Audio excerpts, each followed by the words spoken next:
All right. Barely functioning backup here. Are we live? We are recording. Dope. I suppose we're live. Dope. I even just asked Jacob right before this if we wanted to make a document Hell no. to kind of outline what we're going to talk about. No. Jacob said, "What do you think this is? A professional show?" No. This is our It's not. honest reaction. Which, by the way, it is. We just got out of the Flash less than an hour and a half ago. Probably. I did get lost on my way back, so my fault on that one. But yeah, we just saw the Flash, and we Fresh wanted in to our talk minds. about it. We were even debating. We were like, "Oh, we're gonna do it." It took, I think, Jacob about 10 seconds to decide we're doing this tonight. Yeah. So we're watching. So we're talking about the Flash, the comic. Geez, we're only halfway through the year, and it's like what, the 5th comic book movie? At least it feels that way. What? Guardians of the Galaxy, Spider-Man, Spider-Man, and the Flash. Flash. Now let's Is get there the, another one? I feel like there's always so many. But one thing I do want to talk, I think I should just mention right now, if there's any bias, I am more of a DC fan than a Marvel fan. I grew up with DC, and I'm more prone to appreciate DC content, I guess. Or maybe I could be. There could be a bias I'm not aware of. I'm definitely biased. I like DC more than Marvel. love I'm wearing a DC. Flash shirt. Yes, I he got a is. Flash poster on the wall. Dude, I love the Flash. Flash is great. Ooh, that's a good. Let's start with that. So Flash is actually a popular superhero. Yeah. Where does he rank for you? He's second. Okay, that's higher than me actually. So Yeah. that's who's your number one? Batman. Okay. I know I'm a basic bitch, but No. I don't judge. I love Batman. Superman is my favorite, and then it's Yeah. Batman, yeah. and it's kind of varying positions in number 3 between the Flash and Spider-Man.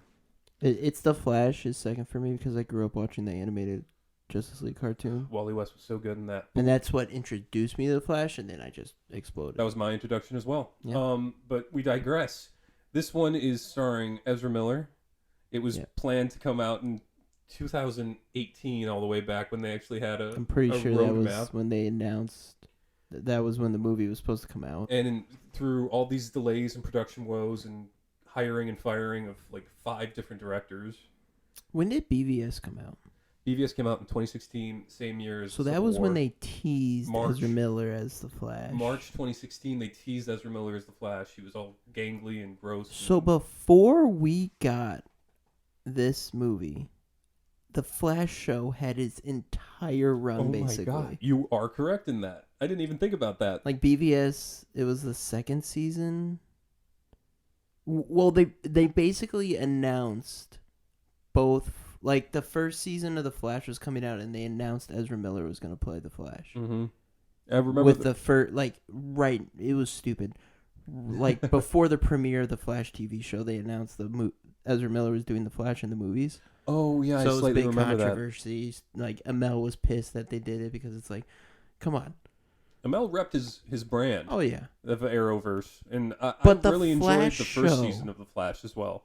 Oh yeah. I watched that was weekly appointment television for me. Was the first season of Flash. was- I It was- enjoyed it. well, let's not get on a tangent because I love the first season.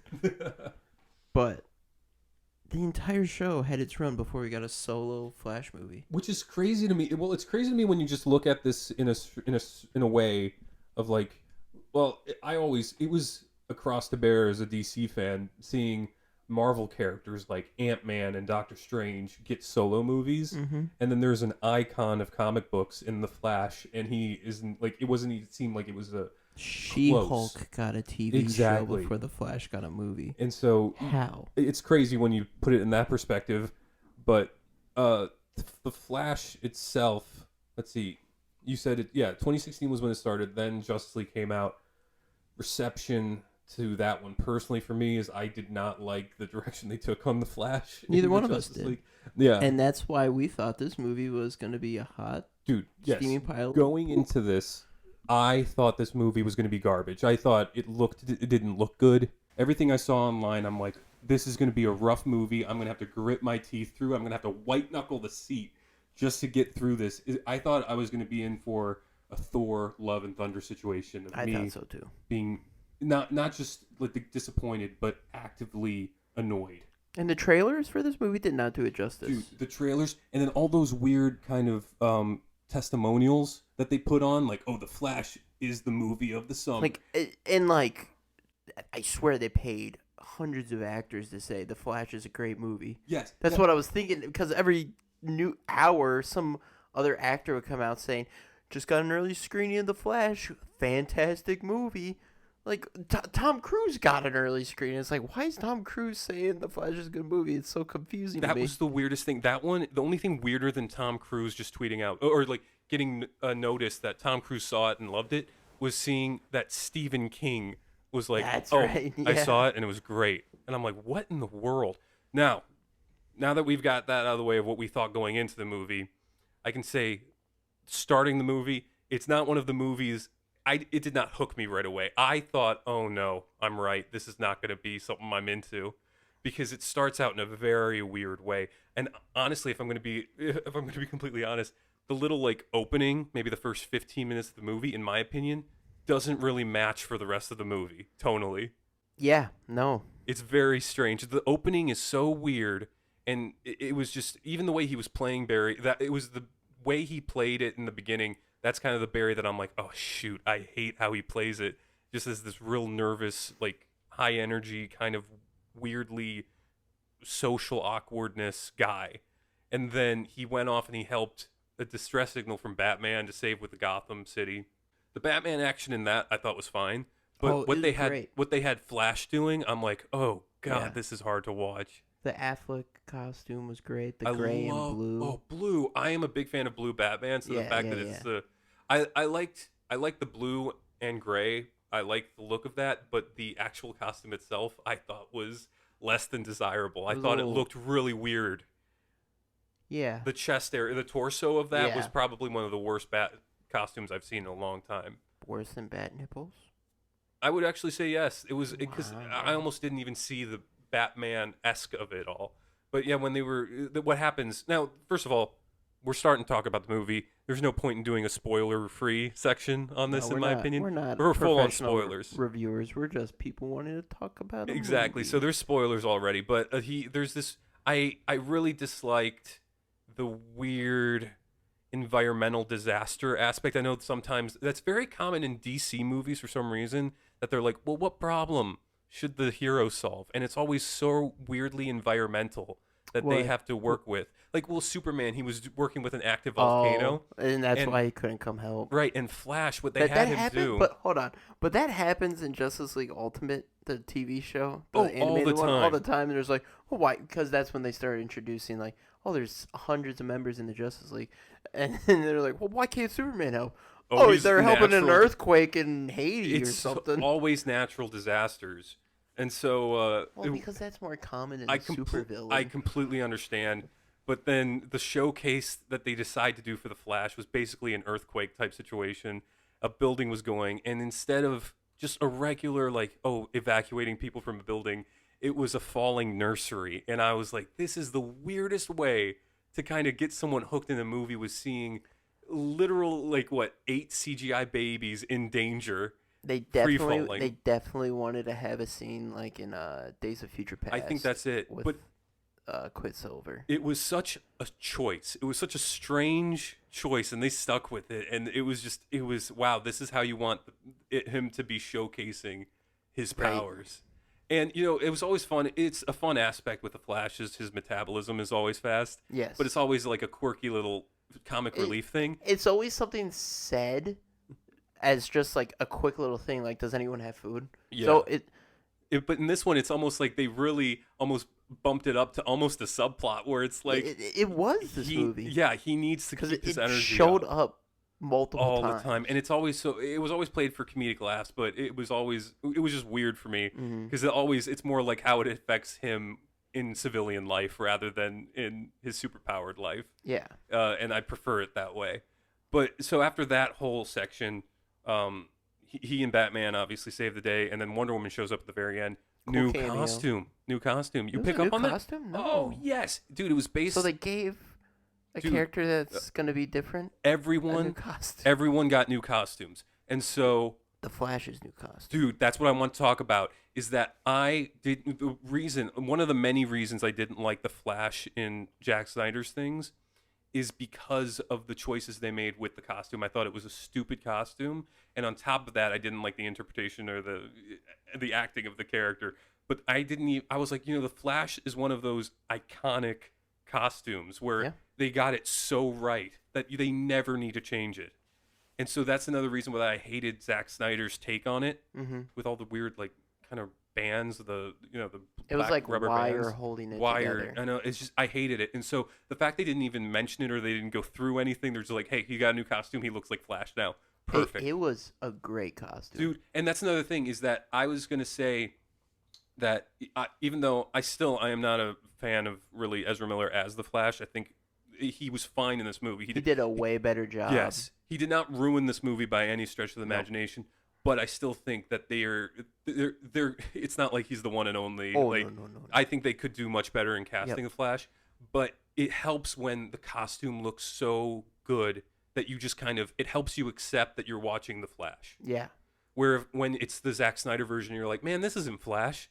What are they doing? I was never sold on him until they put him in a suit, and I'm like, okay, I can just relinquish and know that I'm watching the Flash. I was very worried watching the trailers. I was like, I don't know. Ugh. Because in the trailers, you can't really get a super good look, and obviously I it's wasn't more touched up in the movie. I completely agree. So I wasn't I was sold a on little it. worried because it looked like the later seasons of the Flash TV shows where it's like it's more comic book accurate, but it doesn't. It always looks a little weird. It had this weird wet sheen about Yeah. it that I was never really. I was like, that looks weird to me, but fortunately, it works. It's a good costume. It's a great costume. It's the best looking. And the helmet always in the trailers too. I was like, the It helmet did, looks yeah, so weird. because like in the problem with the TV show, the helmet always the first couple seasons Cowl looked okay, but when they switched to this like hard top helmet, it looked weird. And this movie's Flash costume looked like a hard top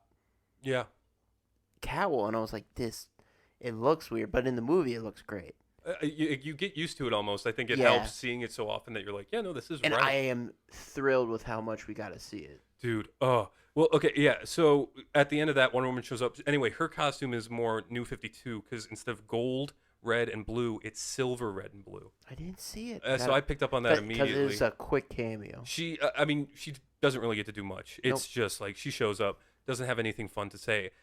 They do a lasso of truth gag, which personally I actually didn't like because I feel like it kind of poked holes in kind of Batman's philosophy, and it addresses they already did. all those like internet things of like, why doesn't he just pay rebuild the Gotham City using Yeah, his and they've already funds? done that gag with Aquaman, Yeah. and I'm pretty sure they did it with Ben Affleck's Batman too, a little bit. But they've done the gag already in this universe. So it's like, yeah, I'm not don't need to crazy see it about again. that gag, but it does bring up a good segue on the humor of the movie. There is, I think, a lot of attempted humor. For me personally, I would say 40% landed, and if I'm being very generous, maybe half the humor. I'm like, okay, that was fine, but there was a lot of weird choices and strange things. How did the humor work for you? I felt like the humor was okay. When it didn't land, it was more. It felt like, why are they going back to the Joss Whedon like Justice League humor? Like, there's a lot of dick jokes. Oh wait, that's a good. Wait, I'm trying to even think about. Oh, you're right.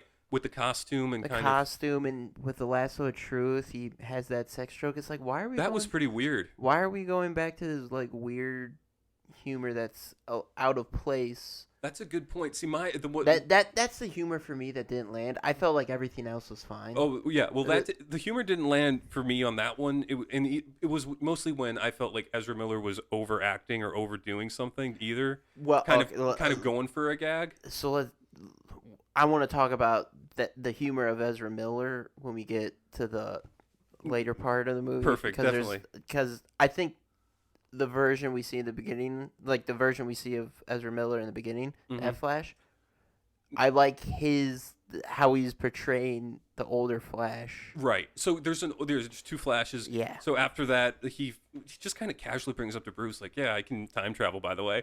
And then Well, it seemed like Bruce knew it too. because they've obviously talked about In Russia for it's Justice not League. whatever Russia It was just random Russia. town. Yeah, he talked about it obviously, and Ben Affleck's Batman. I was like, you don't do it. Don't do it. Don't do it. And then, What causes him to go back in time? well, this is the weird thing, and this is what I was like. Look, I was really struggling at the beginning of the movie. I'm not gonna lie. Like, I was like, oh shoot, this might be tough for me. Is because he just kind of randomly talked about time travel, and then he went to his job. And the thing with Barry Allen too is that, like, there's supporting characters. Every DC hero has civilian life and supporting characters, but everyone, like, no one liked him. No one was nice to him. Nope. Patty Spivot was her name, or is it Pat? She's in the show as well. Yeah, But Patty is in the movie, and she's actually really mean to Barry. And like, she's a love interest in Yes. some of the comics, and she was in the Flash. that's why I TV was show. surprised they did. Like, so all his coworkers just completely demean him, and then he still has this weird social awkwardness. Mhm. And then he sees Iris, same kind of social awkwardness. The movie just kind of goes, like, it just kind of goes through the motions in the beginning, and then he has a conversation with Iris, and then finds out, oh, I can change the past just by doing one simple change, and everything will work. Because he wants to get his dad out Mhm. of jail Right. because his dad didn't kill his mom, and the whole subplot of the dad getting out was, there was security cam footage at a grocery store. Right. But he never looked up, And so then- you couldn't identify him. Because of Wayne technology, they fixed the footage, but it still didn't help because he didn't look up at the camera, so they can't say it was him for Right. sure. So his whole idea with talking with Iris is like, I can change a little thing, And then everything will get fixed. which, because this is based off Flashpoint. Flashpoint paradox, which I was going to bring up at the end, but we can Yeah. bring it up now if you want. So in the comic, he just, after fighting the Rogues Gallery, he's like, you know what? I'm gonna go save my. Cause he has a quick thought. Where he's like, I can time travel. Well, I think in the comic he doesn't realize he's time traveling. Oh, Right away? I gotta reread or rewatch that. But Because I think it's a thing like. Like you can see it in this movie too, where he gets very emotional about it. Mhm. Starts to run.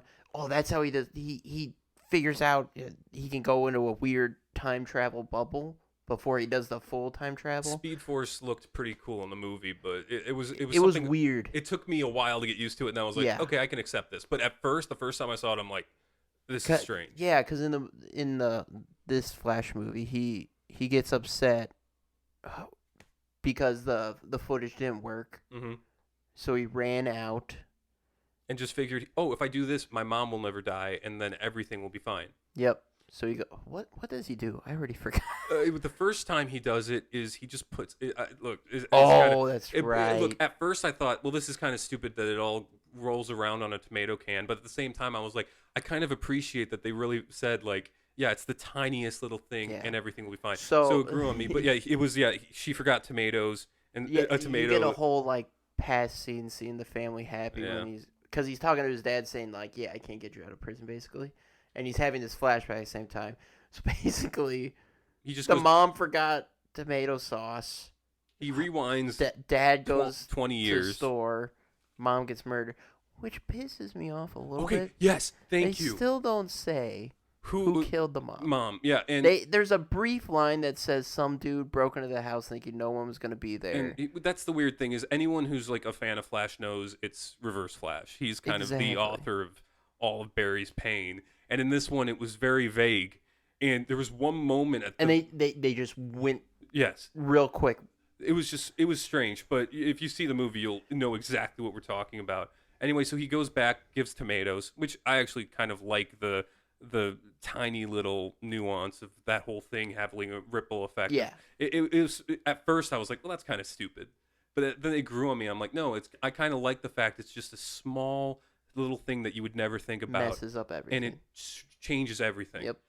Rather than a giant, so I appreciated that actually. And then he fast forwards 18 years. He Well, gets pushed out, and then by he's in this new some world. monster-looking thing. Which I because thought- he's back in the Speed Force bubble, So trying to travel back to present day. Another speedster comes by and pushes him out of the Speed Which Force. I was surprised by because I'm like, I didn't think we were getting another speedster because in the trailers it was very clear Reverse Flash wasn't going to be in it. I was surprised. I was like, are they just going to shoehorn Reverse Flash in this movie? When I saw it, I was like, no way are they making that saying that's going to be the Reverse Flash, and just put him there. That would be insane. So I was very confused seeing that. I was happy to see another speedster because I was like, how are you going to do the Flash without? Because yeah, it's literally a part of his The- origin. with the Flashpoint paradox, how are you not going to have another? And so he's now in 18 when he's supposed to be 18 years chronologically. Which he has both parents. 2013, I'm assuming. I didn't even bother thinking of the years, but Because it was the same year and the same time where like Zod would invade. So yeah, 2013. So Man of Steel time. It would be the Man of Steel time. And then I think that I don't know when Man of Steel timeline was set, but he goes back to the first year of the DCEU basically. But then so he's there, he's with his family. He's having a fine time. And this is what the weird thing is. I'm glad, but it's so weird because Barry 1, when he's in his own world at the beginning, he acts so socially awkward and so strange. But then after he time travels, that really, reduces and he just becomes more normal, which thank goodness, because he just, I dislike it when he acts when he tries to be a little too quirky, I guess is the way. But I think that's because Of they had the the Barry two 2. versions. Because he goes, Okay. And then he gets knocked out, and now there's two Barrys. And this is always weird. Now, personally, I was going to say, which one you prefer. I prefer the comic one, which is when he goes back and he changes his mother being murdered. He just kind of wakes up with no memory. He wakes up with the memory of doing it. Of everything before. Yeah, but then he But doesn't. it's a totally different world. Exactly, and he doesn't have powers anymore. And he's like, what's going on? But he has his mom, so he's like, look, I don't care. I don't care. I'm not the Flash anymore. My mom's around. This is great. I will say I prefer the comic 100 100%. times more. There's no. I wish they almost did that because. We'll talk about it later in terms of themes. We'll go. In this one, it was a lot more comedic, and basically their big influence, I think, in this entire movie is Back to the Future, and so this is Back to the Future time travel fun, where I think Flashpoint was more like character study of Barry Allen, which is funny to me because I'm like, all these other DC movies were like, okay, we're not here to have fun, we're here to have deep conversations about these characters. Yeah. And the one movie that's based off of a deep character study, they're like, let's just make this a fun movie. I'm like, this is the one you decide to make a fun movie? Right. And I really wish they would have just done anything else for a Flash story. I agree. But this is still a fun time. To continue, it is still fun. But now there's two Barrys. Yeah, and now here's the thing. Finally, Barry 1 is more just a normal guy now. Yeah. And Barry 2 is the most, he's just obnoxious. He's just loud. The Barry we start with has to be the old Barry has to be the mature grown-up one, which I think Ezra did a good job at playing. When he finally, and if he was just like this the entire time, I might have liked his performances in the other movies and everything. And the younger Barry took more of the quirky and obnoxious and blah blah. Even old Barry at one point in the movie said, got sick of "You him. are loud, and this is why no one likes you." Yes, he says, this is why no one likes you. And you think you're cool, but you're not. And then the other one, the guy even admits, he's like, look, I understand. I'm loud and I'm obnoxious. And I almost had a feeling when I heard that line, I'm like, wow, the writer knew what he was doing on that one. The writer's like, have you seen this kid? He plays this character very obnoxiously. So they write it in that Barry is obnoxious. And anyway, so that's later on in the movie. The first thing that is in his thing is when he meets the other Barry on the timeline. Obviously, he doesn't have powers because of the whole timeline issue. Chronologically, he has not had powers yet. But also, there's all this other stuff. I'm sure he didn't have a internship with the police department. I don't even know if he was studying to be a forensic scientist. That's beside the point. They just say he's in college. Well, that's another thing is that you get. This is what I dislike is in this movie they go up and down on the intelligence dial for Barry all the time. Barry can either be a really smart guy or he's a complete oblivious nincompoop. I mean, I think the situations where he's oblivious is all the social situations. I don't. They're trying to make him a social There's situation. I don't know. There's other moments in the Problem. movie where it's like it's pointed out where he's like, "What did I do?" So like he didn't even.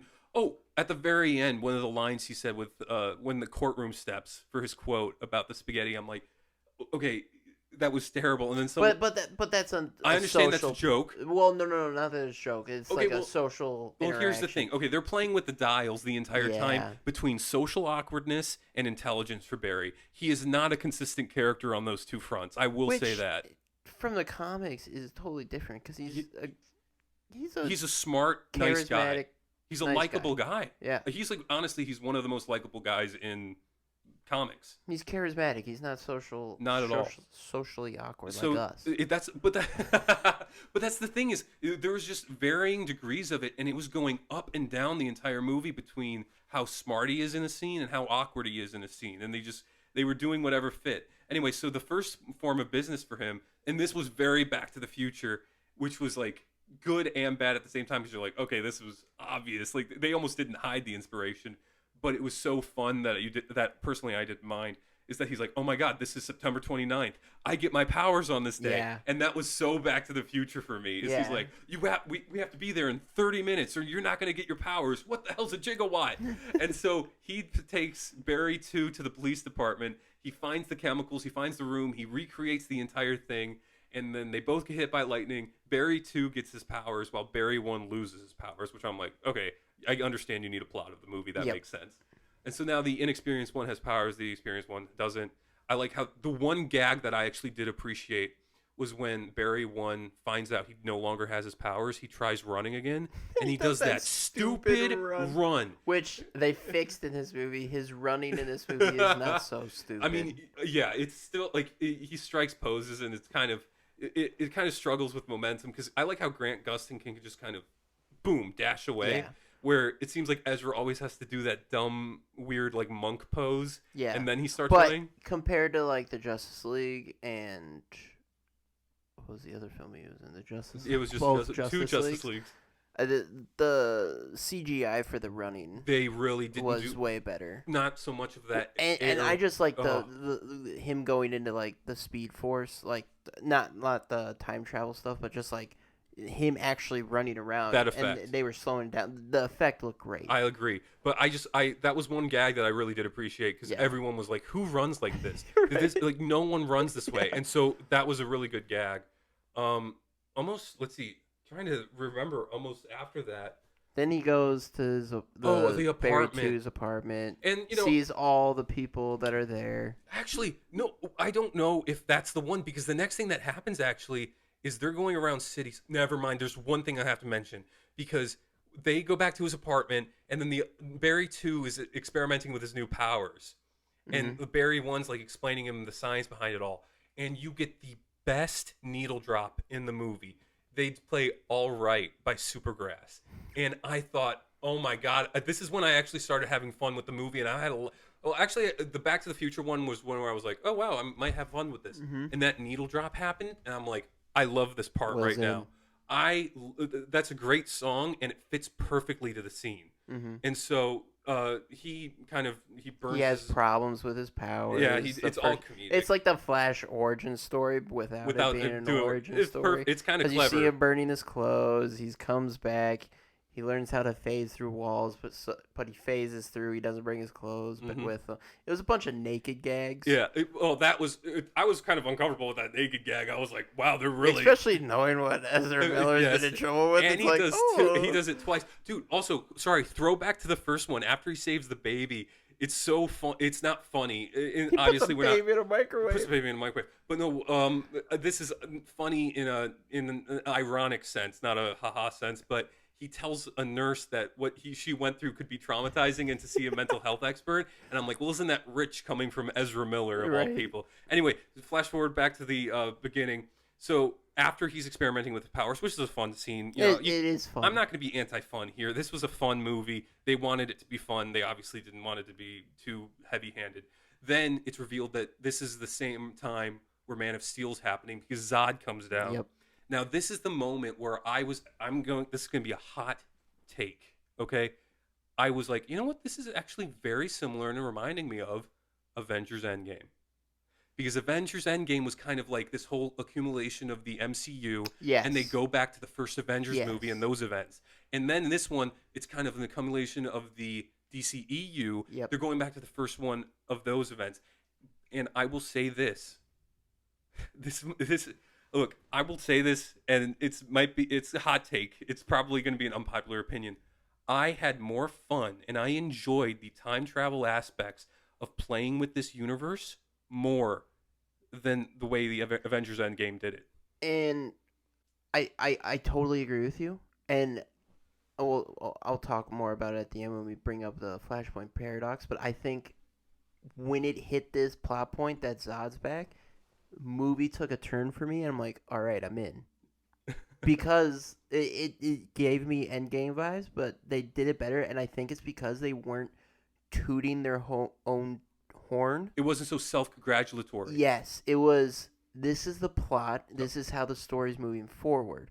In Endgame, it was like, hey, look at the Avengers movie that we made. Look at it. Oh. Look how great it was. Look at it all. But it was that scene where literally they were walking down the street and Barry 1 was explaining to Barry 2, oh, we need to find Clark. He's Superman. He'll stop this. I was like, I'm actually enjoying this time travel better than anything in Endgame.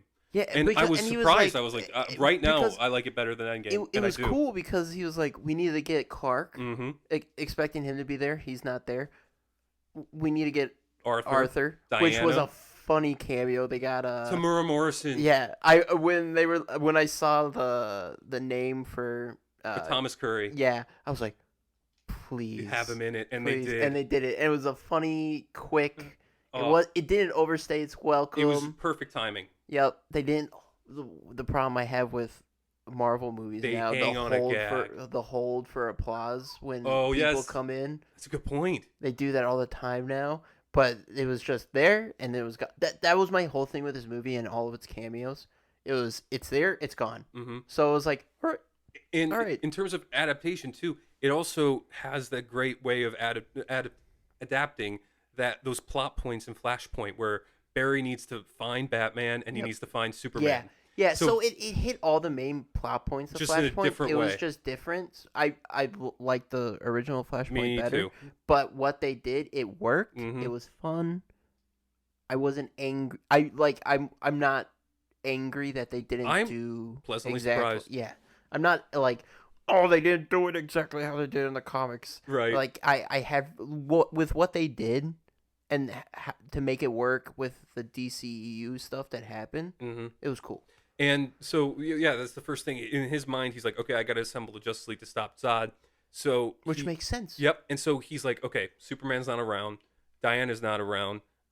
Arthur doesn't exist. And Victor Stone isn't Cyborg yet. Yeah. But then the one constant was that there was a Batman. Yeah, and they're in his apartment talking to Barry 2's like roommates. And they were talking about how everything is different in this universe. Like all the actors in all the classic 80s Eric movies. Stoltz is in Back to the Future.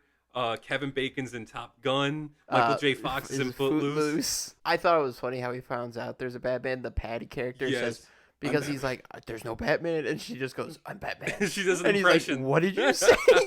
It's like the Martha moment. Oh, now I remember what I was going to say. Why'd you say that name? Yes. Well, it's kind of, it actually is funny because it's almost like when you say Batman around, people are like, what are you talking about? Yeah. Like they always do a Batman impression, so that was funny. So they go, because Barry knows Bruce Wayne's Batman for obvious reasons, so he goes to Wayne Manor. They find Michael Keaton. That fight scene was fun. It was fun, but it's so wacky for a Batman. Yes. We've never, like... But for some reason, I dug with it. But what happened was when they were explaining, I couldn't believe, I'm like, I can't believe they're doing another diagram of time travel in the movie. Mm-hmm. This one does have its own rules because of the time shift. Now, this is, funnily enough, I thought the way they explained it in the movie, it worked. It was fine.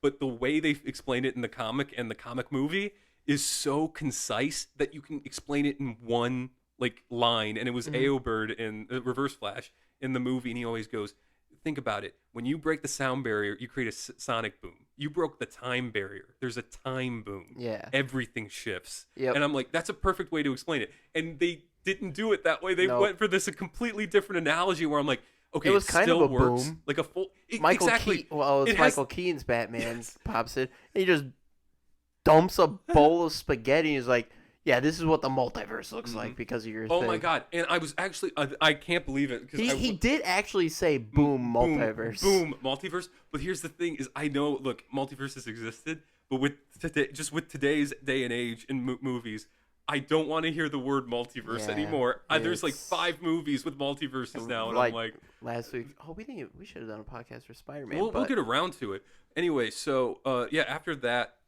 this is what it was. Okay, after that, they do some detective work, and they find that the Kryptonian landed in Russia. Yeah. And so Batman helps the two Barrys, and they go infiltrate a Russian government's like subspace.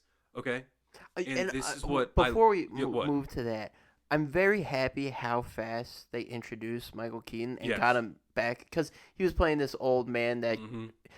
Gotham is fully like crime is gone. Yeah, so he's he like, solved I'm not it. needed.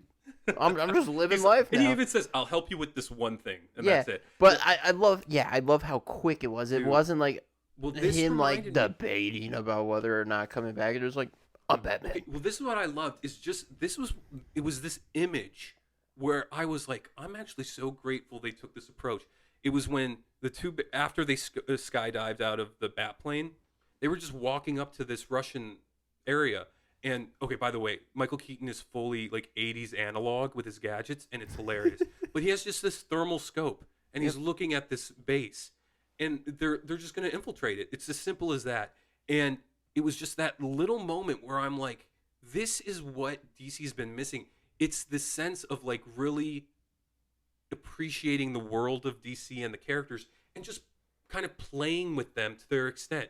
Yeah, Okay, they're not making it's not a little moment, self-serious. some big moment that Yes. didn't need to be big. It's just like, wow, this is actually hitting action beats where, look, I know I have my tumultuous relationship with Zack Snyder's work, but you don't get fun and appreciation of DC characters in his movies. You get like, when you watch his movies, he's like, his agenda, his prerogative is to be like, I'm going to make my mark with Every these characters. frame is some sort of message. He's like, oh, I want to make this as deep and meaningful as possible. And in this one, they're like, no, look, we have Batman and Flash. They're gonna do some fun stuff. Let's let's see them use their powers in interesting ways and do some things interesting. And just them infiltrate no joke. The whole Russian lab part of the movie is the highlight of the movie Yeah. for me. Which I'm so sad they put the Batman fight in the trailer. I'm I would- actually not.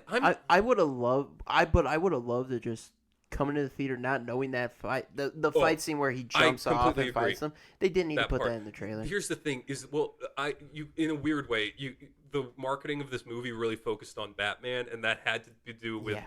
the controversy with Yeah. Ezra. But that whole sequence of them just infiltrating the Russian government, the Russian base, and getting Supergirl is the highlight of the movie for me. Because they're just having fun with the characters and their abilities and their capabilities. The Keaton fight scene reminded me. It was like this is straight out of the Arkham games. It's- how he's fighting. Everything, it was so good, and I was like, "This is what DC's been missing." He did the grapple disarm. He Yes. threw someone through a window. I'm like, this is Batman Arkham Knight right here. But like the way they were just using the characters, you're like, these people appreciate what they're working with. yeah. Like they're not trying to make something like it's not. It was just a good time, and you didn't get to see these characters act this way ever, really, because we just completely glossed over that. You know, it was just a fun time. And then also with that is that I was like, you know what? One credit I will give to DC is they do not stick with a formula. Is that I wasn't like, you know, I saw this already. I always saw this reminds me of Aquaman. Mhm. This was completely different. Yeah, every movie's different. And so it's fresh. I love Aquaman, but I will say Aquaman is very cheesy and corny sometimes. This movie is just kind of like, it's just kind of, I wouldn't even say wacky. It's just it's fun. It's fun.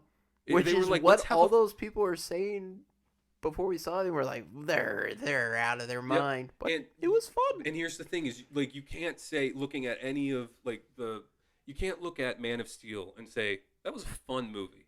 It's a good movie, don't get me a good wrong. movie. It is a good movie. Good movie. It is not a I'll fun defend movie. that to the end of my life. BVS, I have a love-hate relationship, but that's not a fun movie. No. So the fact that you're Justice finally League, like, definitely not a fun oh, movie. Justice League is tough. Wonder But Woman. Wonder Woman, I had fun with. I don't know if it's a fun movie. Wonder Woman 2. Now Wonder Woman 2 That's is a a mess. bad movie. But like this movie, I was like, wow, their whole. It seemed like their number one goal was like, let's go to the theater and let's have a fun time. Mm-hmm. Let's make a fun movie. And so, okay, just that sub, I can't sing the praises high enough of that sequence, and it really showcases how great Keaton's Batman is. I'm gonna be honest here. I'm gonna say, look, if you watch the entire movie, you can disagree with me here. Tell me what you think. Keaton's Batman in this movie might be the most capable Batman we've seen. What do you mean by capable? Meaning, like, okay, here's a great example: is Ben Affleck's Batman Mm-hmm. in the Justice League movie when they're fighting the parademons. I was always like thinking, Batman's out of his league here. Like he's just holding on. Okay, they have the Kryptonian fight at the end of this movie. Keaton goes like one-on-one with the giant Kryptonian, Mm-hmm. and the way they actually did the action, I know it's CGI, but the way they did it and the way they showed his character, you're like, oh my god, he actually went toe to toe with a Kryptonian. Yeah. I will say though, And I didn't call BS on it. I was like, No, I completely believed it. I was like, this Batman I- just went toe to toe with a Kryptonian. Yeah, I believed it, but it's just weird to me because of like you see him in Batman and Batman Returns. It's okay, I can agree with that. Yes, it's a totally departure. it's a departure. It's not like I had kind of like how Mark Hamill had to think it was Jake Skywalker, not Luke. I was like, this is a slightly different. You know why I didn't have that problem with the connection was that there's no real big reference to be like, oh, the entire world here is Tim Burton's world. Mhm. That just could share True. aesthetically True. to Burton's world. I'd never thought like, okay, we're in Burton's, Yeah. DC. It just happened to be Michael Keaton was the aesthetic. You're right. Thinking this about Batman. thinking about it that way, yeah, you're right. But when I saw him go toe to toe with Kryptonian, and I didn't Well, say you know this what? is ridiculous, I was like, this might be the most capable Batman we've ever seen, and it's like a 70-year-old Batman. And you got a really good point because of how they explained it, how it just shifts everything. Yeah, Like when the Spider-Man multiverses and Doctor Strange multiverse movies are, we always roll our eyes when they go into a weird world mm-hmm. and it just doesn't work. Because Some of it works. It goes completely. They're like, hey, this is a cartoon world, or this is they just go kind of crazy with it. And this one, they're just like everything shifts a little slightly, but that changes everything. Yeah, so you're right. It Everything totally feels brings real. it like Keaton is just Batman in a new universe. It's Right. not Tim Burton's universe. It's you're, not like you're right. Yeah, it's not like everything's gothic and You're right. It's a continuation. That helps me more. It's perfect. But yeah, after that, Supergirl comes up, and this is another thing: is when Supergirl shows up and you see her bathing in the sunlight in Wayne Manor, preparing to battle Zod. Zod's kind of shoehorned in. They needed a big fight. I understand it. But do I love it? I was No, happy. do I hate it? No. I was happy. Yeah, I didn't love it, but I also didn't hate it because it was the right amount of, hey, we brought an old character in, but we're not overusing him. Mm-hmm. We're not forcing it down your throat. Yeah, they were just he like, was there for a story point, and that was it. and that was it. Which is I'm so sick of Marvel bringing all these people into cameo, and they literally have no point, That is true. and they take up more time than they need to. I was surprised they did the exposition again, but I was like, okay, I understand. If you need like a little soap opera exposition, go for it. Michael Shannon you could tell he kind of was. I mean, it's been 10 years since Man of Steel's come out. That's a good point, actually. But yeah, so what happened though was they took Kara to the roof of Wayne Manor so she could bathe in sunlight, get her powers. And this is another thing that I was like, was missing from DC for so long, and you saw it in this movie. Well, you saw it in Aquaman too, but for some reason, I think it's because you saw a Superman adjacent character in this one, so it was a direct kind of comparison.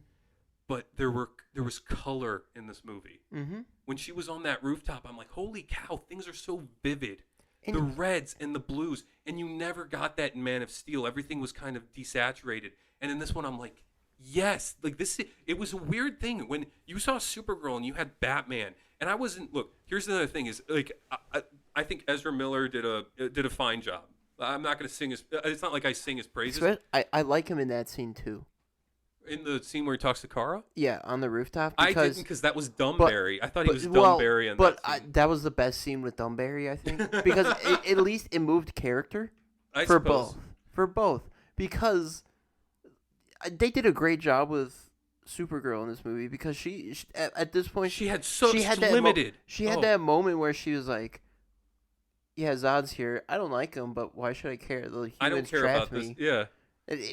Like you see the character development, but they're not forcing it down your throat. It was very efficient. Yeah, efficient, But- which is what comic book movies all of a sudden have become very inefficient, I agree. and I think it's because everyone's giving them like a pat on the back for what they've done, Here's the and thing. they've gotten cocky. I don't know what's going on, but between now I'm gonna drop some names here, but between the Russo brothers and James Gunn, and even also Zack Snyder, I don't understand when people take this material, the source material of comic books, which is so well loved, and instead of celebrating what makes them so great, they go in a completely different route, which is more pretentious, and they try to make it so much more, and was like they almost try to put their mark on it instead of. And what it was leading to was like when Kara was at Wayne Manor and you had two Barrys and you had Michael Keaton, I was just like, this almost feels like just like a celebration of DC characters. You know what I mean? Just using the Flash movie as just to celebrate what's possible in this world, and just the characters that are involved in their archetypes. It just for some reason at that moment I was like, this feels like they're really appreciative of the characters. Like it was never character assassination. There was one moment I'll talk about which went dangerously close to character assassination, but that's beside the point. But I didn't feel like they butchered any character except for Dumberry, but you can make the argument because his parents lived and he never really got serious, that he never really took anything serious. So you can make an excuse for that, but I don't think any character was ruined in this. No. Anyway, so They never treaded that line of like, you shouldn't be doing this with this guy. that doesn't sound like this character. Yeah. But when she was just bathing in the sun in her suit, I was like, I can't believe how much color is on the screen right now, because you never saw a Superman suit in just deep, rich color, and you finally saw it, and I'm like, this is great. I think in Justice League there was a lot of color to it. Yeah, but it just looked different, and the color and just I don't know. There's something about this movie that just really it hit me at that moment. I'm like, it feels like it's really even the Flash celebrates suit the characters. was super red yes and vibrant. You're And like the gold trim to it and everything. It all looked very good. yeah, and then there's the final fight. So they go as a team and they fight Zod. Ultimately, I think that's a fine. It's not the highlight of the movie. Obviously, the highlight of the movie was for me. It was good. It was good. Yeah, it was good. It was obviously just in the middle of a desert, so Yeah, it was. they were scared of destroying a city again because Man of Steel got so much backlash. Yeah, I think the action didn't. The action didn't really like hit for me. No, What really hit for me actually it wasn't was, anything like super special action Right. wise. There was one hilarious moment I'll just bring up real quick. Was at one moment, Batman he fires something. It's at a shielded thing, and so his controls were locked up. He can't eject, and he gets hit, and so he just kamikazes. Yeah. And then after he kamikazes, Supergirl gets killed by Zod, and the Codex is in her. He gets that. So they go back in time to try to fix it. And then this is the only reason why that really third act worked for me, is because Barry 2 then becomes obsessed with fixing this. Because no matter what he does, and this is what I appreciated, because I was like, when is Barry gonna learn his lesson? Because in Flashpoint, his whole lesson was fighting fate. You can't fight fate, and he had to. Now we can compare it to the comics. You know what? They brought that up in this movie. They right. brought fate up. Now, like everything else, the movie did it fine. It wasn't bad. It was a good adaptation. I It prefer was- how the comic does it. Yeah. Because I'll explain. But with in the movie, Barry 2 just becomes obsessed because no matter what he does, his world is destined to die. Hey, and he also thinks he can fix it. Yes. So he just goes back and he keeps going back until obviously it's revealed that he's the guy, He's the speedster. who pushed out Barry to even start the whole paradox. Yep. And so I was like, I appreciate that they even made a paradox for Yep. this. They did it, and I think they did it in a clever way. Now, I would almost like that scene better just focusing on those characters. they decided to take this chance to really showcase the multiverse, and Yeah. it kind of dragged along the scene, and also it was just very ethically weird when you saw George Reeves Superman, because if you know George Reeves, his life was almost like basically ruined by the. It was a lot of tragedy involved with that Mhm. part, and he doesn't really have a estate, so I don't know how they got the rights to it. And then on top of it was the Christopher Reeve one, which I understand they probably got his estate's blessing, but still, it was just so. It was unnecessary. The only Yeah, one, I didn't get. They obviously somewhat at Warner Brothers was like, hey, Marvel's doing all this multiverse stuff and they're Ugh. bringing in all the old characters. You need to do that. But it was just so unnecessary for those two. Were like literally, it's just maybe what two. It's like Well, and it's 2 8 second Adam shots. West was in there. Adam West, but it was almost like you had to really understand what you were looking at, because it took me a while to figure out I was looking at Adam West. But anyway, I'm getting off topic. What bothered me more about all these cameos? Yeah. They were all CGI. Yes, that was what I was going to say. Is the Christopher Reeve one? The real reason why it looks so weird is because it's two like 10-second shots, and they're completely CGI models. Mm-hmm. And then so on top of it being Everything, unnecessary, everything in the Speed Force like time travel has bubble this weird wax figure. was all CG. I have a theory. Even though they had the actors. Yep. Most of them. Yep. I have a theory on that. I think they were trying. Their goal was to actually make it photorealistic, but they're like, dude, we're spending way too much time on these Speed Force scenes. Like, this is way too much to render. And so even Andy Muschietti, the director, says like, oh, we're seeing it from Barry's perspective. That's why the CGI is going to look weird. And it's like, I think everyone's like, oh, you can just make excuses why things look bad and then just run with it as like a creative decision. Yeah. And so I think obviously they wanted a photorealistic thing, and they're like, dude, we can't do this. And they're like, okay, just make it as good as you can, and then we'll just say it's an artistic choice. Because you seeing, like, there's even this whole... Now, I was getting at all the multiverse cameos. First of all, I think seeing the multiverse was completely unnecessary. You didn't need to see anything. Because even in the comic book, they don't show different multiverses. It was a complete excuse. It was a complete excuse. It was obviously an exec said, I want to see multiple versions of these characters. Because they got Nicolas Cage. This is what I was going to say. Oh, sorry. I didn't mean to cut you off. They got Nicolas Cage's Superman. I thought it was funny. Yeah. Because Nicolas Cage, Superman, Tim Burton got cut. Yeah. If you know the backstory, it's funny. What's his name? Kevin Smith.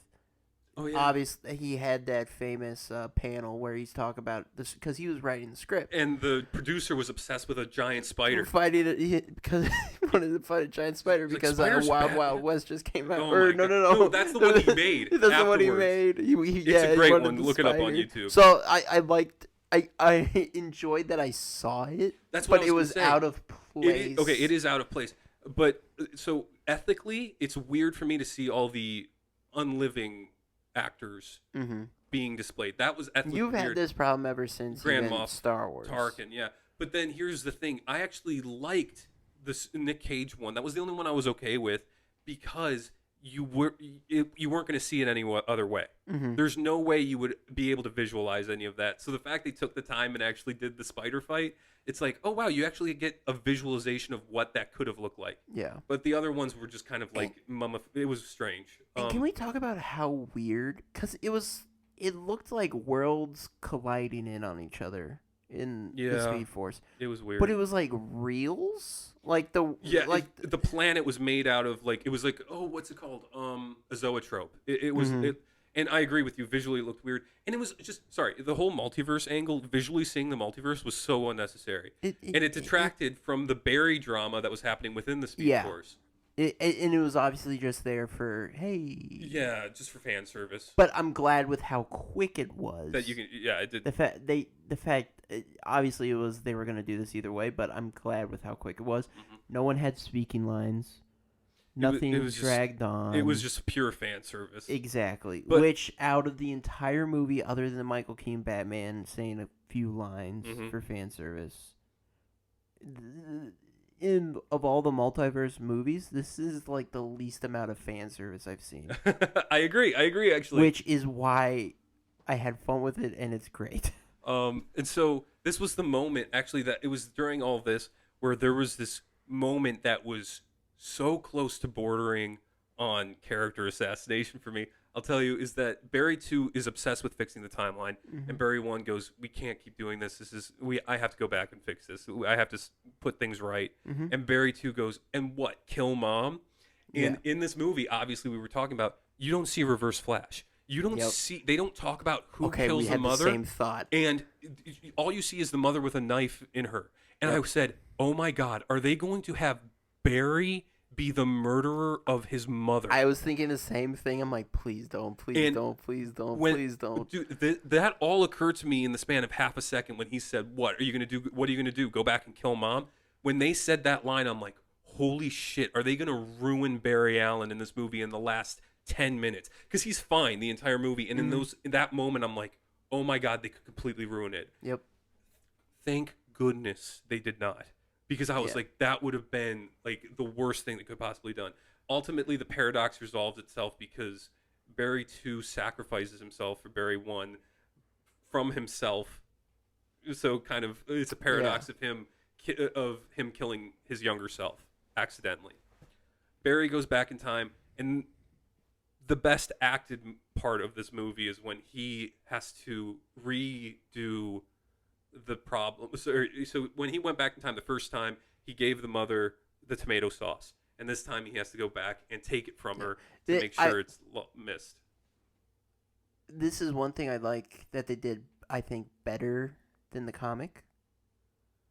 Ooh, that's interesting. Because in the comic and the animated movie, you don't see him interact. How he saves his mom. Well, I remember in the comic what he does is he sees himself in the Speed Force going back in time the first time. Yes. And he stops himself. And so it's a causality thing. He stops himself coming back. Yeah. When he comes back. Yeah. So I like in the movie. He goes and he interacts with his mother. Yeah, I emotionally, it has a much better payoff. But here's the big thing is I think it goes into themes, where in this one, his whole theme was kind of getting closure with his mother. Yep. And in the comic, it was the whole theme of it was actually, I think, more self-acceptance. Yep. And kind of accepting fate. Fate, that he's a hero because of what's happened with him, which they talked about in this movie. But because Michael Keaton's Batman was talking to him about it, it's like, because my parents died, this is why I'm the way I am. But it's kind of this. It's very reminiscent of the first kind of Superman 79 movie, was when Jonathan Kent gets a heart attack and Clark goes, "Even with all my powers, I can't save him." Mm-hmm. And so that's the whole comic thing, is that even though Flash has this ability and he has these amazing powers, he can't. He logically, fate doesn't allow him to save his mother. Mm-hmm. I said this earlier, so it's kind of straight, but it's a cross he has to bear. Yep. He cannot save his mother from this fate, and so it's a more self-accepting theme in the comic, and in the movie, it both work great. In the movie, it's a lot more emotional closure, so he can move on. So he can move on from having a life without his mother, and ultimately he goes back in time because he's been obsessed with it. Yes, his entire life, and so. By doing this, the only thing that he really changed in his timeline was that he put the tomatoes on the top shelf, so his dad could look up and you could see his alibi. He's okay. He can get out of jail. Ultimately, we just went through the entire movie. Well, almost. Yeah, then he gets out of the courtroom. Gets a call from one and only Bruce Wayne. Which, they make the phone call very hard to hear. Mm-hmm. Intentionally. I thought what was happening was Keaton was going to be Batman in his universe now. Oh. See, now the first time he picked it up, I thought I heard Ben Affleck's voice. I'm like, okay. I think they merged all. I don't know, because the second time he did it, I recognized the voice. Okay, I did not. Because he had that nice Nespresso voice. Yeah. And it turns out that it's George Clooney. And I actually... Now, here's the thing. If this is the end of the DCU, I love that cameo. Yeah. I absolutely love it. Well, end of the DCEU.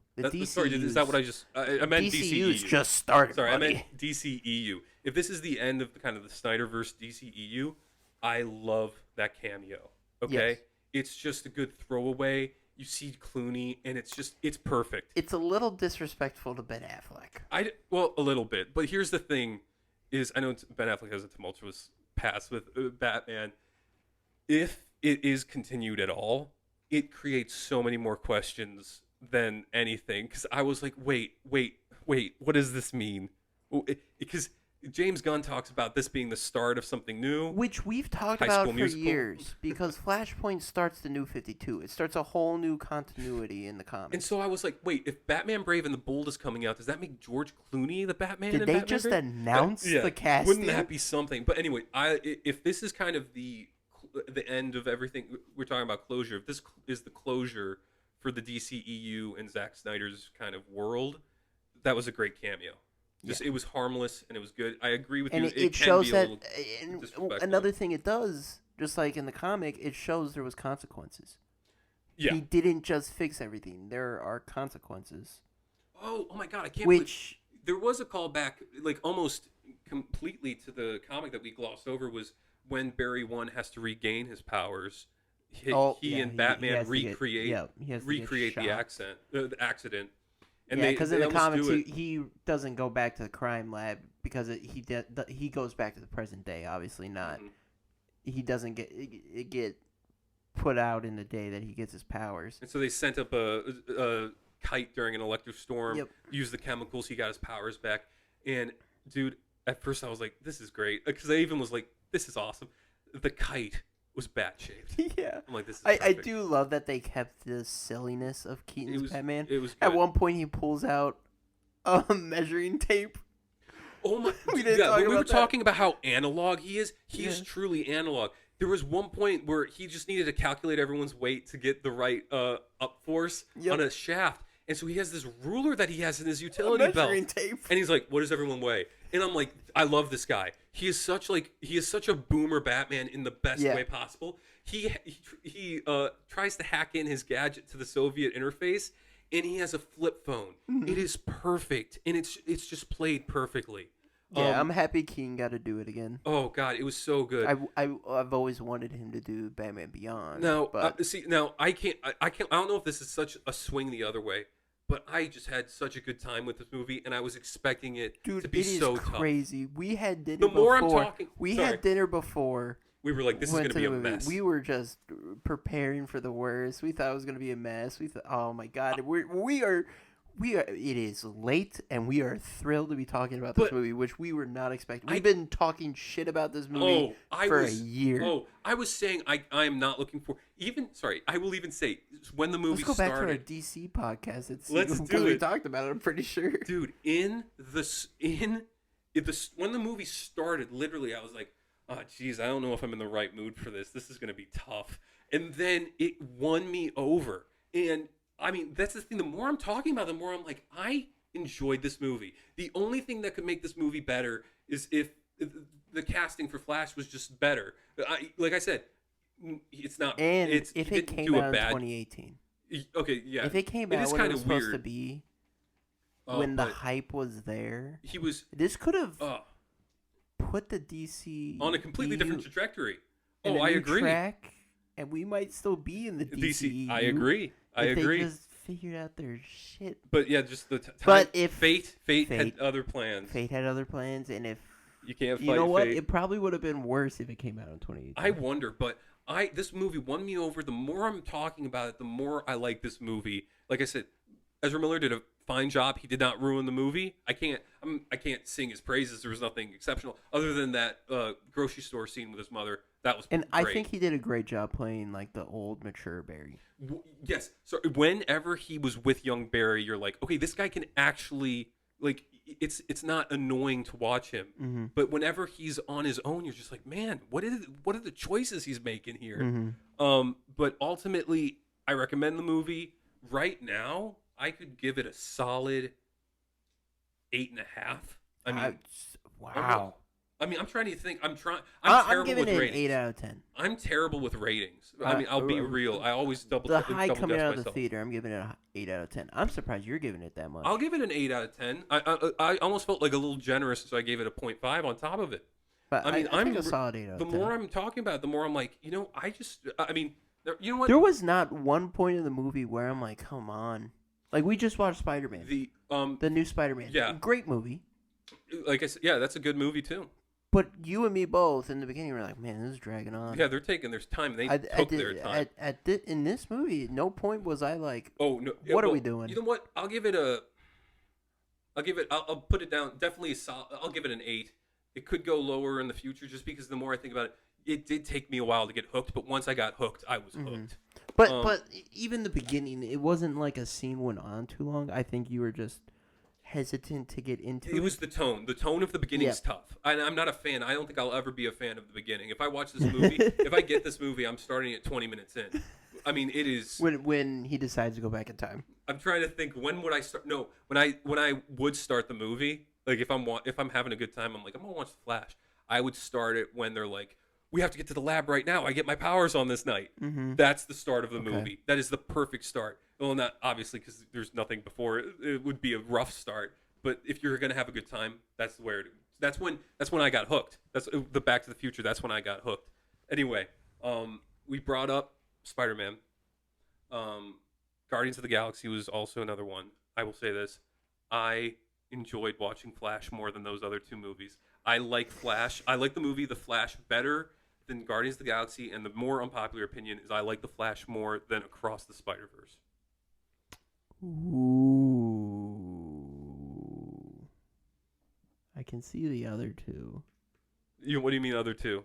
The Guardians and what was the other one? I just said those two. I can't think of another one. Oh, I thought you said 3.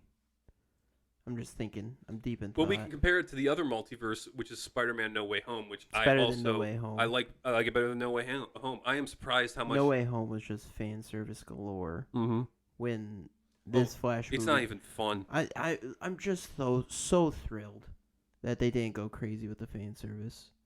They could have made it really bad. It could have been awful. It could have been awful. There was a slight Joker gag in the which was with the bag. Also, I was like, well, that was kind of out of place, but okay. but it didn't overstay its welcome. Yeah, it was just quick. Keaton had the one line with Keaton that I was like, why this was obviously just let's get nuts. Yeah. Dude, that line took me out of it. You know what bothered me is that you could have had someone lead up. Because look, Barry 2 has been obnoxious the entire movie. You could have had him scream something like, "Man, this is nuts!" Exactly. And then Batman could have said, "You want to get nuts? Let's get nuts." nuts." But instead, it was like, "Yeah, out we're of Justice nowhere. League. We're gonna go beat Zod now." It was an approval. It's like, "You coming?" And he's like, "You want to get nuts?" It's Yeah. like, what is this guy talking about? Yeah. But But they could have had a complete. It was the setup. It was a trailer moment. Yes, but the setup was so painfully there. Yeah. I'm like, you could have easily set up that line. Yeah. Anyway, I'm not gonna put you on the spot because the internet could really take you down. But I can't believe that I'm saying, but I enjoyed this more than Across the. Now here's the thing: it's almost the opposite. When I'm thinking about the Flash, the more I think about it, the more I like it. Now I really liked Across the Spider-Verse, but the more I think about it, the lower it gets in my rating. We're gonna have to have a separate. We're gonna do a podcast on that. That's a teaser, I guess. But I'm not gonna put Jacob on the spot if he doesn't want to rank these movies. Well, let's talk about this. I know this is gonna be a long podcast, but we're both very passionate about the Flash special. Yes, the Flash special. This movie, obviously, based off the big comic Flashpoint Paradox that we talked about a lot this podcast already. Yeah. I still don't understand. As much fun as I've had with this movie and how great I think this movie is, I still don't understand why they did not just adapt the comic. Well, like we said, more faithfully. It would have like the comic is a perfect. If someone explains to you, hey, what's so great about the Flash? Like, what makes him so? Why is he such a? What makes him a good character? Mm-hmm. You just hand them Flashpoint Paradox, they'll know, and they'll get sucked in, and they're like, and they want to be like, I want more. And they're like, well, okay, now I completely understand what makes Flash so great. Mm-hmm. It's a great character study, and it also opens the world of DC. Yeah. And it's just so strange. Like I said, we're big fans of the Flashpoint Paradox. One of the things we said going into this movie was how annoyed we were that they were adapting Flashpoint Paradox and then not doing it. not doing it properly. Because we talked about it at dinner. It would be the perfect timing for it. You have all the players. You have all the players. From It's Black Manta to... It is an exec producer's wet dream. Oh my god, all the characters you Cameo can put in there. galore, which everybody just wants to put characters in every movie now that don't even belong in the movie. Mm-hmm. I'm looking at you, Marvel. But it's not like it's hard to adapt. They could have changed some things, but Yeah. you had all the players. Like Dude, seeing Thomas everyone. Wayne As and Martha Wayne as a gun-toting Batman. and then a woman crazy Joker. That's I know this is that is one of the most like not disturbing in a visual way, but like in a completely different way. It's almost like one of the most unnerving portrayals of Joker for me. Mhm. Is just when she saw a dead Bruce Wayne child, and she snaps. She Oh, the snaps. blood The on her blood face. becomes like The the Joker Joker smile. It's one of the ones. Well, we're at that moment. Literally, Thomas Wayne becomes Batman, and Martha Wayne becomes Exactly. the Joker. It's like that's And it's a cool good. thing. It's like, oh, no matter what was gonna happen, there was gonna be a Batman. Destiny, fate, Destiny, all that. fate. There's always gonna be a Joker and Batman. The Cyborg's in it. Superman's in it. But Dude, Kara had a everyone's in similar story in this movie. I think they were just like, look, we can't get Henry, and no one else is going to accept anyone else playing Superman. Put Yeah. Supergirl in Yeah. it. Well, But and like everyone's in Flashpoint. Like you said, it's an executive producer's wet dream. Lex Luthor's in it. Deathstroke's in it. Black Manta's in it. The Atlanteans it's and an the Amazons are at there's war. a war. It's all out. Even Bruce Wayne and Thomas Wayne are in it simultaneously. And because here's what I just and thought. one of my favorite scenes Yeah. is when Flash comes back with and- a letter. from Thomas. Yes. Which is essentially I guess you get the same moment with him fixing his father's. Oh. So You know what? I was the thinking same kind of beat. I was thinking along the lines of it was almost like funnily enough in the comic book, like I said, what did I say? It was the theme of acceptance. Yeah, the Flash had self-acceptance, and in the comic, Bruce had the closure. Yeah. Bruce had closure with his father Yeah. in the comic, and in the movie, which is completely fine. I'm not discounting it at all. They just gave it was all about closure for Barry, and Bruce didn't have anything really. Which makes sense because it's a But movie about the it does Flash. have it does ask the question. Well, what happened to Ben Affleck? But that's beside the Yeah. point. Yeah. Well, he's showing up in Aquaman because apparently this is the end of the DCU continuity. Well, which is weird because But there's Aquaman still- 2 is coming out. Yeah. But I still don't get why I still don't get why they couldn't just adapt it. Yeah. Well, you the know way what? they did. But Why'd they have to do the Keaton Batman? you I'm know- glad we got it, but I Yeah. would seeing a Jeffrey Dean Morgan, I agree. Thomas Wayne Maybe- with guns would have been cool. Yeah. The only honestly, it's like the only problem is I think it's got to be like another 2 decades before someone even thinks about doing a Flashpoint Paradox movie. And so I'm it would be tough to do anything less than that. which I'm fine with because I'm gonna be honest. Other- I want to see more of the Rogues Gallery. Dude, let's have fun with Flash. Let's have fun. Where does this rank with DCEU movies for you? That's a good way to end this, to wrap this up. Ooh, Because it ranks very near to Aquaman for me. I had a real good time with Aquaman. It's I love definitely- that movie. It's definitely in the top, Oh, it's nearing the top. Oh, I'm so shocked I'm saying this. right? We were expecting Wonder Woman 2 Dude, quality, probably. Yes, I was. Even worse. Ooh, that's a good one, too. I had a good time with Wonder Woman. I like the first Wonder Woman a lot, too. I forgot about that one. Now, the top one. God, what would be my top one? Ooh, you know what? I'm going to say, wow. God, I hate doing this on the spot, too, because it's like I could be looking back at this and being like, what was I thinking? Yeah. At the moment, with what I'm feeling right now, I'm going to say my number 1 is the first Wonder Woman. My number 2 is Man of Steel. And let's see, I'm trying to think. You know what? I'm going to put The Flash a little over Aquaman.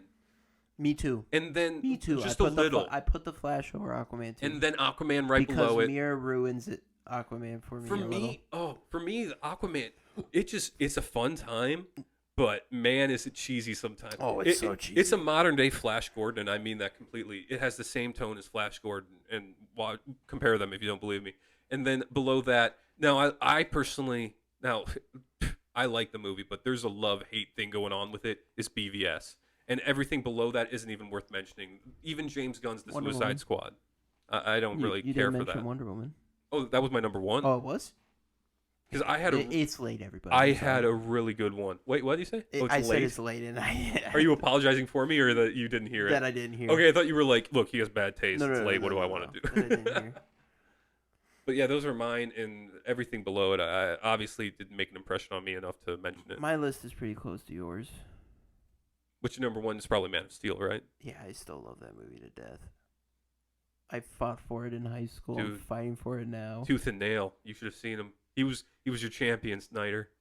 Yeah, even when BVS came out, I was the only one. I remember seeing it in our friend group, and everyone was like making fun of it. I'm like, I had a good time. Everyone's making fun of Martha. I was like, it's because it woke him up. It woke him up. It woke him up. Blah, blah, blah.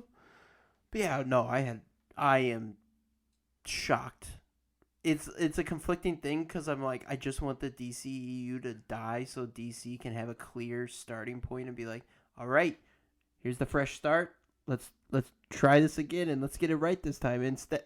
But at the same time, I'm like, I want this movie to do well because it deserves to do well.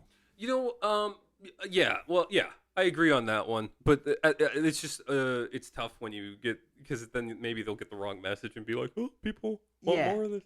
and all Yeah, that. exactly. But like, I will say, it does not deserve all the hate it's getting online. It is getting Really? slaughtered online. I've been avoiding.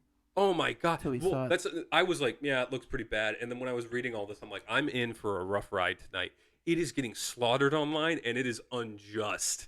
Okay, this is a solid movie, It is. and it's better than Guardians 3 for me, easily. It's tough. For me, no problem, It's tough. no problem at all. I'd watch if you like, no joke. 10 times out of 10, I would watch The Flash over Guardians 3. Like, Guardians is. Oh, one very, thing. Then I'll just mention it because we talked about it in Guardians. I'm sorry to cut you off. I'm so No, sorry. you're fine. But we talked about the whole F word thing in Guardians. And Yeah. I'm like, yeah, I don't know how I feel about all this one. I actually thought they did a better job putting an F word in The Flash. And They did you put even an pick it up? F-word? Yes. Okay. It was at the very end. And he just got off the phone with Bruce and he came out and Bruce comes out. It's George Clooney. And then you hear Barry Allen. He goes, who the fuck is this guy? Yeah. And I was like, that is the perfect. That actually worked for me. And I wasn't like, what the. Mhm. I mean, it is kind of weird. Ethically, I think it's weird to have a kid watch that and be like, whoa. But at the same time, it actually fit. I thought that is 10 times better than the Guardians F bomb. Is the Flash F bomb is so much better. Seeing George Clooney, knowing people don't like George Clooney's Batman, he's always the butt of a joke. Who the fuck's this guy? Perfect. Okay. What is cool that DC could do? James Gunn announced they have we have the Elseworlds. Oh yeah. Oh god. What they could do is do a Flash Batman movie again, but it's George Clooney as the Dude, Batman. I would. Look, have Clooney a redemption arc for Clooney. But it's an Elseworld, so they can still do their You know what- DCU thing Yeah. without it affecting the DCU's continuity. But have an Elseworlds Well, you know what I movie actually where thought it's an about? adventure with George Clooney and Ezra Miller's Flash. I actually. Two characters that From- people hated, Yes. and they bring them together. See, but I don't know. I will be amazed if I ever actually look back and be like, I'm very glad that Ezra Miller was the Flash. I think he did a fine job, but I think it could have been. I so think much in better. this movie, Now we can go down two paths. Sorry, this is going on forever. I hope you guys like talking about this movie because we're talking about it a lot. This is what I'm gonna say is if you had to cast the Flash for the DCU, who would it be? I put forward. I think Glenn Powell's a good one, even with his tiny little small mouth. I think he would be perfect for the Flash. Look at it. Well, first of all, his eyes are kind of dead. It's weird. Some pictures, his eyes look weird, and his mouth is very small. But he would be a perfect Barry Allen. And on top of it, I thought because he's a little older, but he's kind of in the running for the Batman, the new Batman is Jensen Ackles. I thought, well, he could be a solid Flash. But But you I can don't know. you can think of. I'm I can cut I'm- that from the podcast No, too. no, no, That was don't a cut weird it. question. no, don't cut it. I want them to try Unknown.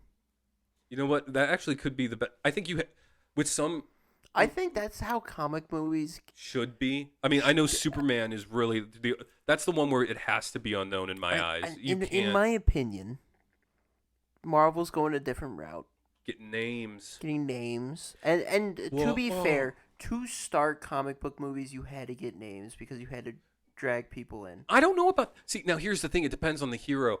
I True. think DC and Spider-Man. I will only say Spider-Man. They're so iconic. True. That it's different. Which is why the I think characters. DC should do it because I think they can get away with it. Yeah, the characters will make the actors Yeah. household names. Where with Marvel, you need the actors to make the characters household names. Yeah. You needed Robert Downey Jr. to make Iron Man a household name.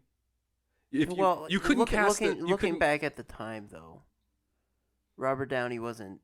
Fair point, but you know what I mean. Like you couldn't cast an unknown, and well, never mind. He was a little bit on the fringe. What's a good example for Marvel? Well, then, no, is I Paul don't think- Rudd. You needed Paul Rudd to make Ant Man.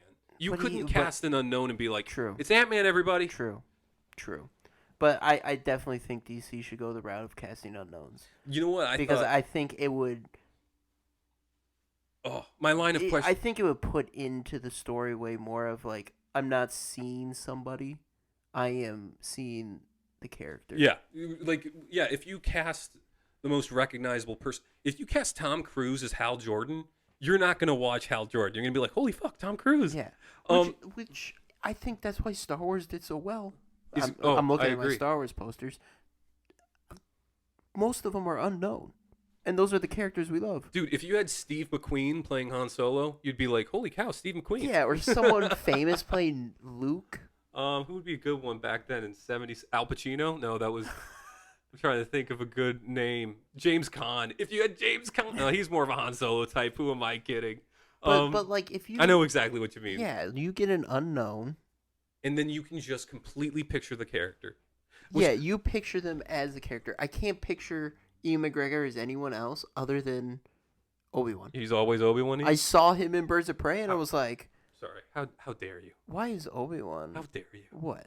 How dare you say that when Moulin Rouge exists? Oh my god! Moulin Rouge is so great. I'm sorry, but I see him as Obi-Wan only. Okay. I see him as Ewan after that movie. After that movie, he became Ewan McGregor I'm not to saying me. he's a bad actor. Like I like. To see No, I him know in exactly other what you mean, but things, you're like, hey, that's Obi-Wan Kenobi. Yeah. There's that Graham great- Norton. Dude, great interview. soundbite where he's like, That's fucking it's Obi-Wan fucking Kenobi. Obi-Wan Kenobi. Yeah. No, but my line of questioning is terrible here because it should have been the first one after you were talking about Elseworlds. But what would be interesting is actually, you know how you were talking about like bringing Clooney and Ezra Miller back, is if they went Batman Beyond and just really seeing a gruff, really dark George Clooney as an old grizzled Batman teaching Terry McGinnis. Exactly, I don't think he could do it. But what a swing! What a swing that would be, Jacob. Because I can see Keaton doing it. Keaton could do it, but I want to see Clooney. I want a redemption arc for Clooney where people are like, I want Are the. you sad we didn't see Kilmer or Bale? I know. Well, here's the thing. I'm sad we didn't see Grant Gustin. Now, I really like Kilmer. I really like Kilmer's Batman Forever. Batman Forever is a guilty pleasure of mine. I love that movie ever since I was a kid.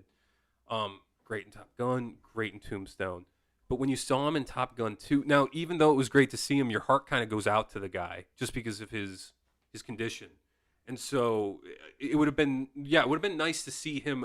Like maybe he should have been in the He CGI should've- world. No, that's what I'm saying. I Is think we that- should have seen Bale and him. in the CGI world because just if he showed up, if you saw modern day Val Kilmer, look, I like the guy, but it just your heart goes out to him so hard. Like for me, I'm very empathetic, and so it's very much like, oh man, I just feel for the guy. That's all. But I wish his mark on the character. Everyone else is well, except for Bale's and Pattinson's, but that would have been real confusing. Yeah, I'm fine with not seeing Pattinson. But yeah, maybe they should have done something to nod to Kilmer because Batman Forever is a great picture. Yeah, when they were doing that dumb multiverse world clashing thing, Kind of like, why not?